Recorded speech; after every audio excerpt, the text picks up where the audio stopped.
하나님의 도리, 욥기와 잠언. 성경 위에서 만들어진 교파는 맨 먼저 유태교가 있고 그 다음이 구교이며 개신교가 그 뒤를 잇습니다. 유태교는 자신들이 본래 가지고 있는 구약 성경으로 유태교를 유지하고 있고, 기독교는 그리스도와 신약 성경을 바탕으로 하고 있습니다. 그리고 이 두 종교는 각각 다른 두 개의 구원론을 뼈대로 가지고 있다고 알려져 있는 상태입니다. 그러나 사실은 두 종교 모두에 이 뼈대가 없습니다. 결국 성경 위에 형성되어 있는 모든 종교에 이 뼈대가 없는 상태라는 것입니다. 유태교에는 그들의 성서에 예고된 메시아가 없고, 그리스도교에는 그리스도가 메시아라는 성경적 논증이 없습니다. 그나마 유태교는 모세율법이라는 구원의 법, 즉 구원론의 기초인 구원의 방법론은 가지고 있습니다. 하지만 기독교에는 구원에 대한 주장은 있을지언정 그 방법론도 없고 그리스도가 메시아라는 성경적 논증도 없습니다. 기독교의 종교 성립의 기본 조건인 구원론이 없을 것이라는 것은 상상할 수도 없는 일입니다만 사실은 실제하지 않습니다. 간단하게 말씀드려 어떤 철학자가 신학대학에 가서 공부를 해봤는데 거기에는 구원의 길이 없더라라고 주장한 것이 학문적 논리의 견지에서는 사실이라는 것입니다. 물론 그 철학자는 구체적으로 기독교의 구원론이 없음을 논증하지는 못했습니다. 만약 논증을 했다면 지금쯤 기독교는 사멸되었을 것입니다. 기독교는 이미 학문적 논리에 기초를 두고 있는 상태이며 성경 논리에 입각한 메시아 구원론을 그리스도교의 핵심인 복음서에 제시하면서 형성되었습니다. 그래서 현재의 기독교 상태는 마치 어떤 가설로서의 학설이 존재하다가 정설이 나타나면 자연히 가설들이 사멸되는 것과 같이 논증만으로도 무너질 수 있는 위태한 상황에 처해 있는 것입니다. 그렇다고 해서 또 무속 종교로 남을 수도 없습니다. 왜냐하면 그 무속적인 부분은 이미 유태교가 점하고 있는 상태이기 때문입니다. 성경이라는 66권의 책은 5가지로 분류되어 있습니다. 첫째, 창세기부터 에스더까지는 역사적의 기록입니다. 둘째, 다음 욥기부터 아가까지는 유태와 신구교가 공히 성문서로 분류합니다. 셋째, 이어서 선지서라는 예언서가 이사야부터 말라기까지 이어져 있고, 넷째, 그 다음이 사복음서이며, 다섯째, 나머지는 사도들의 편지 글이며 마지막에 계시록이 있습니다. 유태인들은 3번까지를 가지고 있으면서 나름의 교리를 말하며 기독교는 복음서와 서신을 추가하여 교리를 만들어 가지고 있습니다. 현재는 꼬리에 해당하는 계시록으로 무수한 사이비 종교도 나아져 있는 상태입니다. 이러한 상태에서 현재 유태교는 예수를 일개 사이비 랍비라고 주장을 합니다. 그 근거는 다음 3가지로 요약이 됩니다. 탈무드는 이것을 문제 삼아 그리스도교를 구멍난 배라고 말하고 있습니다. 기독교 신학의 구멍. 첫 번째, 복음서의 차이와 상반에 대한 필연성 증명의 부재. 복음서는 4권의 책으로 구성이 되어 있고 그 중에 3권을 일컬어 공관복음이라고 합니다. 예수님의 가르침은 공관복음이라는 세 책에 비유로 함축되어 있습니다.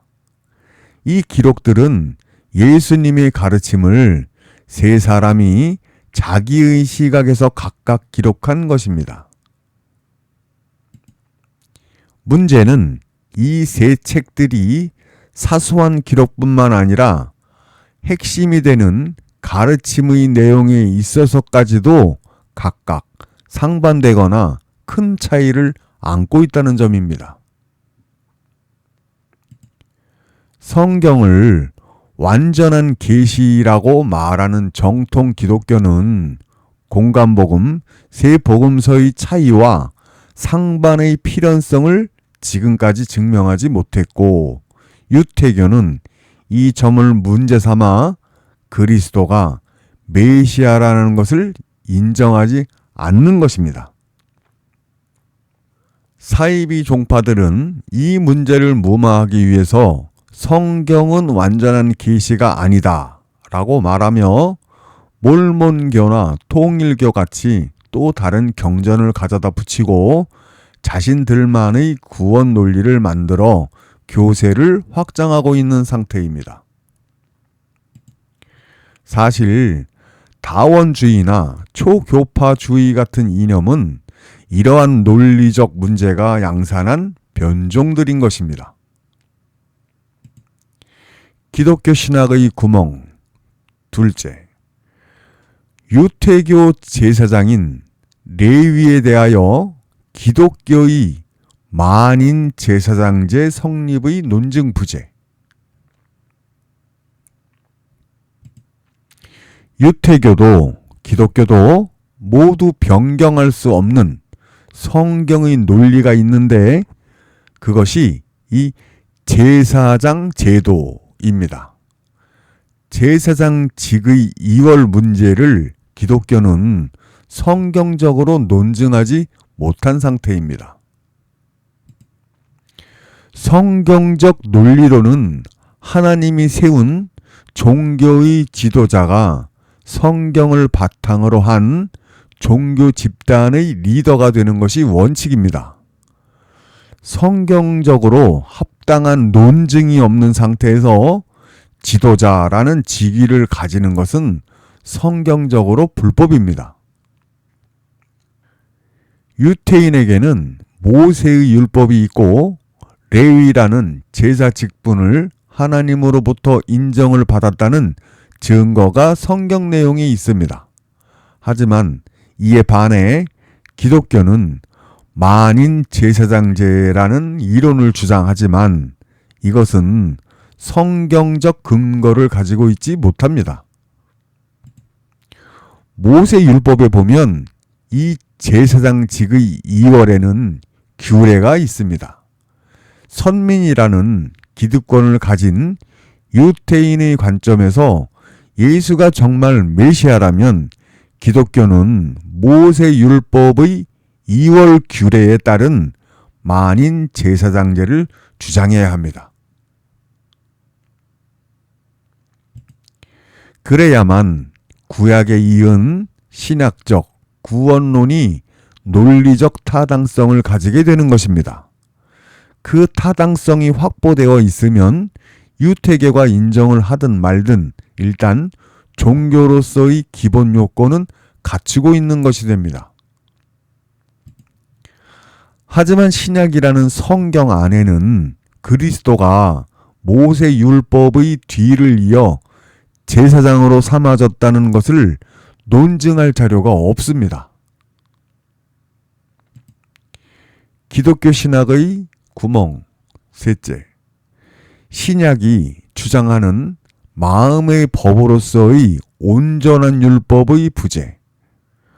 만인 제사장제를 주창하려면 마땅히 제사장이 관할하는 법이 있어야 합니다. 제사장이란 하나님의 율법을 관장하는 직책이기 때문입니다.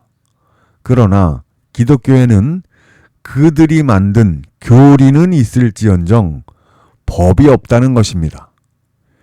제사장이란 법을 주관하는 사람인데 법이 없으니 제사장도 있을 수 없는 것입니다. 만인 제사장제는 신약의 서신 내용을 인용하여 만들어낸 것이지만 논리적 근거가 없기 때문에 학문적으로는 가설도 될 수 없는 상태입니다. 현재 신학의 범위 안에서 만인 제사장제의 성경적 논증은 불가능합니다. 이 사실을 신약 성경의 내용으로 간단히 확인시켜 드리겠습니다. 성경 배열 순서대로입니다. 요한복음 16장 25절 이것을 비사로 너희에게 일렀거니와 때가 이르면 다시 비사로 너희에게 이르지 않고 아버지에 대한 것을 밝히 이르리라. 복음서의 가르침은 모두 비사, 즉 비유로 되어 있습니다. 복음서 내용은 밝히 이르고 있는 내용이 아니라는 것입니다. 요한복음 16장 12절 내가 아직도 너희에게 이를 것이 많으나 지금은 너희가 감당치 못하리라.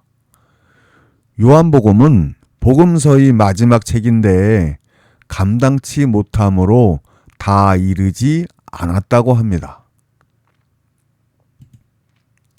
사도행전 2장 33절 하나님이 오른손으로 예수를 높이시매 그가 약속하신 성령을 아버지께 받아서 너희 보고 듣는 이것을 부어 주셨느니라. 사도행전 초반의 부활 이후 첫 전도 때 베드로가 한 말입니다. 보고 듣는 이것이라는 말이 나옵니다. 하지만 이것의 실체가 요한계시록 이전의 서신에 있느냐 하면 없습니다.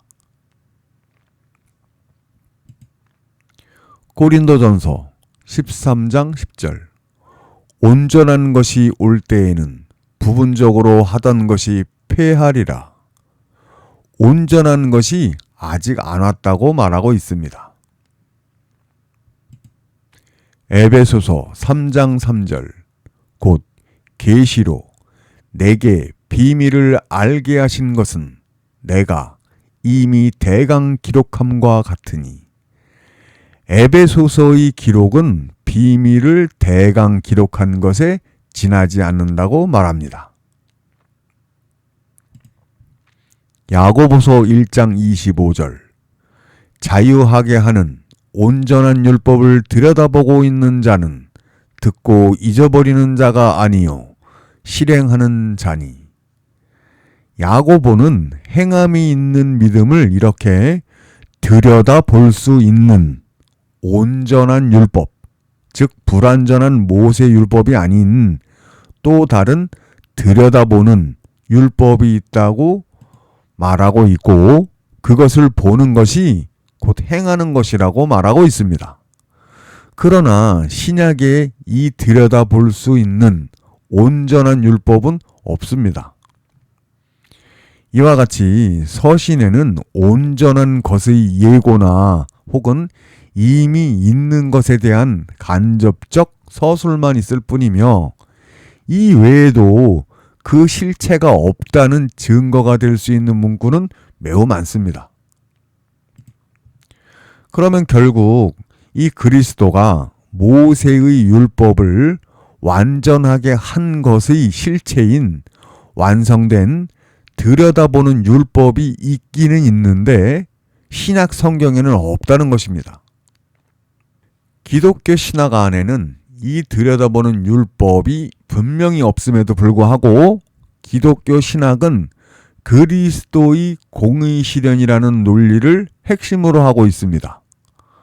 그러니 신약에는 공의 실현 논리는 있는데 그 실현의 과정에 관한 논리만 있고 결과에 대한 논증은 없는 상태인 것입니다. 그래서 이것을 대체하기 위하여 만들어진 것들이 무논리를 바탕으로 하고 있는 무속적인 주장들입니다. 십자가로 다 이루어졌으니 그것을 믿으면 구원받는다. 하나님은 사랑이니 사랑하는 것만으로 모든 것이 다 이루어지는 것이다. 등등의 무논리적 주장들이 공의 실현의 결과인 온전한 율법이 없다는 사실을 가리는 수단으로 만들어지게 되었던 것입니다. 이 결과 없는 과정 논리는 종국에 그냥 믿어 라는 결론을 도출했던 것입니다. 그리고 이것은 다시 신경정신과적으로 문제 있는 환청과 같은 무속적 신비주의에 힘을 실어주게 되었고 눈에 보이고 손에 잡히는 것에 끌리는 인생들의 마음은 그리로 향해 갔던 것입니다. 세계 제1의 단독 교단은 방언으로 형성된 교회이며 두 번째로 큰 교단은 신유라는 귀신을 쫓는 것으로 형성된 교단입니다. 지금은 이 교단들이 힘의 논리에 의하여 정통이 되어 있는 상황입니다. 결국 결과 없는 공의 실현 논리는 비이성적 신비에만 힘을 실어준 셈인 것입니다. 그렇다면 공의 실현 논리란 무엇일까요? 구약에 이은 신약이라고 주장하는 연결 논리로서의 공의 실현. 공의 실현이라는 것은 그리스도가 닫힌 구원의 길을 열었다는 주장으로 그리스도가 메시아라고 주장하는 핵심인 것입니다. 이 설명은 성경 전체의 구조를 설명하는 것과도 같으므로 최대한 축약하겠습니다. 공의란 창조자인 하나님과 피조물인 인생 사이의 일에 대하여 공평하게 처리하겠다는 하나님의 의지입니다. 하나님이 만물과 사람을 창조하신 것은 하나님이 좋으시기 위해서가 먼저입니다. 그 일환으로 자식을 얻으시기 위해서 만물과 사람을 창조하신 것입니다. 이것은 하나님이 자기의 형상을 따라서 사람을 만드셨고 또 하나님과 같은 심성의 상태로 만드셨다는 논리를 바탕으로 사람이 본능적으로 자식을 원하는 마음과 다르지 않다는 것입니다. 하나님은 신으로 완전체이신데 사람은 흙으로 만든 피조물로 불완전체입니다. 그러므로 하나님이 자식을 얻으시기 위해서는 피조물인 사람이 신이 되는 결과를 도출해야 합니다. 천사는 선의 코드만 가지고 있고 사탄은 악의 코드만 가지고 있으며 하나님과 사람은 선과 악의 코드를 다 가지고 있습니다. 만일 사람이라는 피조물이 자유의지가 없으면 인형에 불과하므로 자유의지를 발현시킬 수 있도록 마음에 선과 악을 분별하도록 하였고 그 선과 악에 대한 분별 기능을 발현시키기 위하여 선악과라는 금기사항을 부여했습니다. 공의 실천의 일환입니다. 선이나 악은 상대성을 가진 구분이므로 선을 인식하기 위해서는 반드시 상대적으로 악이 존재해야 합니다. 신이라는 조건은 하나님처럼 선, 악을 다 가지고 있으면서 악을 행하지 않고 선만 행하는 상태를 말합니다. 그래서 선악을 모두 부여하고 부여한 것을 가동시키기 위해서 선악과라는 상대적 악을 부여한 것입니다. 그런데 사람이 불완전체이므로 필연적으로 선악과를 따먹었고 역시 당연한 귀결에 따라 신이 아니면 거할 수 없는 에덴에서 쫓겨나면서 신이 되는 훈련장으로 입소를 하게 됩니다. 그것이 세상입니다. 세상에는 선의 코드를 가진 천사와 악의 코드를 가진 사탄이 활동하게 하고 뱀은 사람을 그 근원인 흙으로 돌아가게 하는 임무를 띠게 되었고 천사는 흙으로 돌아가지 않고 다시 신으로 복귀하는 것을 돕는 임무를 띠고 파견이 된 것입니다. 그래서 이제 선악을 모두 마음에 가진 사람은 흙으로 돌아가고 말 것인가 아니면 마음에서 악을 온전히 이기고 신의 상태가 될 것인가를 선택하는 한판의 권투 경기를 하기 위해 링 위에 올라오게 된 것입니다.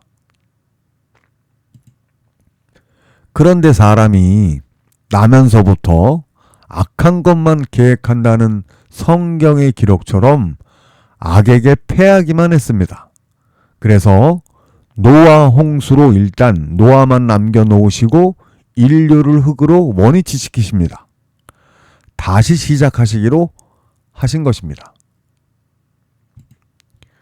그 후에 하나님이 이김의 결과를 얻을 수 있게 하기 위하여 악을 이기는 방법인 낮아짐과 비움을 행하는 방법을 부여하십니다. 그것이 모세율법입니다. 하지만 사람들은 그 율법을 오히려 자기 배를 채우는 악의 수단으로 사용을 하면서 악에게 이길 수 있는 방법으로 제시한 행위의 율법인 모세율법을 유명무실하게 만들었습니다. 이제 다시 사람이 신이 될 수 있는 방법은 없어진 것입니다. 그래서 예수님은 복음서에서 하나님의 율법의 관장자들을 힐책하신 것입니다. 이번에는 마지막으로 준비한 히든카드, 곧 예비된 작은 광명으로 성경이 표현하고 있는 마음의 율법을 부여하십니다. 이것이 사람이 신이 되게 하는 마지막 수단입니다. 그런데 이 마음의 율법을 부여하시는 것에는 맹점이 있습니다. 이것을 따라서 살면 사람이 신이 될 수 있기는 한데 이것을 사람에게 부여하시는 것은 공의라는 규칙에 어긋난다는 것입니다. 왜냐하면 선악과를 따먹으면 정령 죽으리라 라는 규칙으로서의 대전제를 어기시는 것이 되기 때문입니다. 말 그대로 하나님 맘대로 이랬다 저랬다 하시는 하나님이 되어버린다는 것입니다. 그래서 하나님은 자신이 낸 공의를 지키시기 위하여 자신이 먼저 육신을 입으시고 세상에 오셔서 이제 부여할 마음의 법을 따라서 선으로 악을 이기는 본을 보이시고 공의를 하나님 자신이 먼저 지키시는 순서를 따릅니다. 그것이 육신으로 오셔서 마음의 법을 따라 십자가에 달려 죽음으로 악을 이기고 영이 사는 시범입니다. 그래서 기독교인은 그 법을 따라 그리스도께서 가신 길로 따라가면 영이 살게 된 것입니다. 십자가 사건이 공의 실현이 되는 이유는 죽음에 대한 철회와 살 수 있는 길의 부여라는 두 가지를 충족하는 사건이기 때문입니다. 결국 그 결자 해지는 공의라는 하나님의 뜻을 수호하시고 정령 죽으리라 한 법을 철회하시고 살 수 있는 방법인 마음의 법을 부여하시는 근거를 마련하게 되는 것입니다. 그래서 예수께서는 십자가에서 다 이루었다라고 말씀을 하신 것입니다. 결국 그 말씀은 하나님의 공의도 지키시면서 사람에게 신이 되는 방법도 부여하게 되었다라는 말씀과 같은 것입니다. 그러니 이제 공의 실현의 결과인 부여된 마음의 법의 실체가 있으면 되는데 문제는 기독교 안에 그 실체가 없다는 것입니다. 이렇게 기독교 신학 안에는 구원론이 없는 상태입니다. 공의 실현의 결과로서의 구원론의 실체, 솔로몬의 잠언, 복음서에는 다음과 같은 기록이 있습니다. 누가복음 24장 32절 저희가 서로 말하되 길에서 우리에게 말씀하시고 우리에게 성경을 풀어주실 때에 우리 속에서 마음이 뜨겁지 아니하더냐.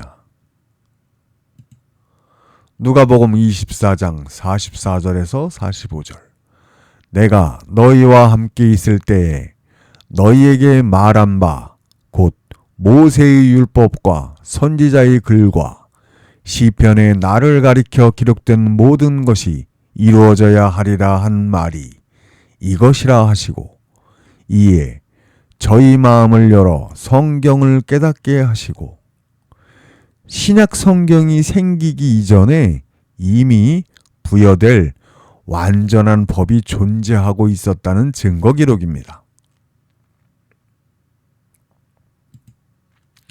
이 새로 부여된 마음의 법이 바로 솔로몬의 잠언입니다. 마음의 법인 솔로몬의 잠언은 유대인들이 손을 통하여 미리 준비된 것이었으나 그 안에 있는 가르침의 논리가 하나님의 결자해지라는 공의 실현이 빠진 상태에서는 마음의 법이 될 수 없는 논리적 구조를 가지고 있습니다. 간단하게 말하면 전체를 알 수 없으므로 낱개가 무엇을 뜻하는 것인지를 알 수 없었다는 말입니다. 잠언은 총 31장으로 구성되어 있는데 9장까지는 서론이고 10장부터가 본론입니다. 그런데 이 본론이 한 구절이 한 법으로 되어 있고 전체를 알아야만 한 구절의 의미를 알 수 있는 구조를 가지고 있습니다. 또한 내용이 마치 형이하학적 처세술을 논하는 것처럼 되어 있습니다. 하지만 반대로 형이상학적 마음의 법을 논하는 것입니다. 그렇다 보니 정작 지혜서라고 말은 하지만 그리스도의 공의 실현엔 관심 없는 유대인도 그 내용을 모르고 공의 실현을 아는 기독교 지도자들은 마음이 잿밥에만 향해 있으니 그것을 읽는 것조차 불가능했던 것입니다. 솔로몬을 지혜의 왕이라고 합니다. 하지만 도대체 왜 지혜의 왕인지에 관하여는 오늘날 아무도 아는 바가 없는 이유가 바로 이것입니다. 또한 역으로 잠언의 구원 논리는 신약의 십자가 사건의 기록만으로는 결자 해지를 논증할 수 없습니다. 왜냐하면 십자가 사건은 구약 안에 있는 것이 아니므로 신약의 일방적인 주장에 불과한 것이어서 객관성이 없기 때문입니다. 지혜 문학의 꽃이라고 불리는 욥기에는 바로 그 객관성을 확보할 수 있는 증거 기록이 있습니다. 이전 제사장인 레위에서 그리스도로 제사장직이 이월되었다는 증거 기록이 하나님의 판결로 명시가 되어 있기 때문입니다.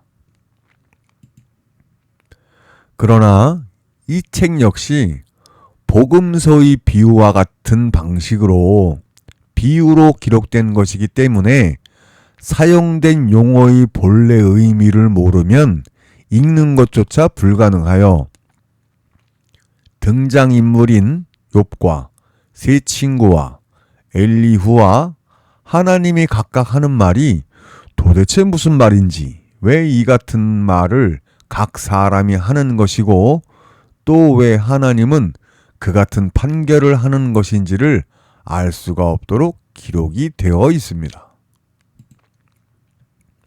그래서 역시 유태교도 모르고 기독교도 이 내용을 모르고 있는 것입니다. 하나님의 공의 실현과 그리스도의 메시아 증명에 있어서 욥기와 잠언은 신약의 구원론의 타당성을 논증하는 핵심이 되는 것입니다.